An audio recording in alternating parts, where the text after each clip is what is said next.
Welcome! Today I'm showing how to change screen recorder quality into an Oppo A53s. First of all, open your settings and find additional settings, this one.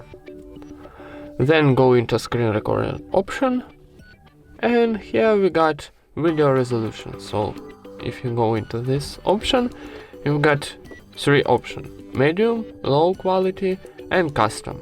If you choose custom, you can choose, for example, bitrate 1 megabit per second or 4, maybe 16, and another option, and resolution. And for saving, need choosing this option and click back, and it's saved automatically. And that's it. Thank you for watching, leave thumbs ups and subscribe to our channel.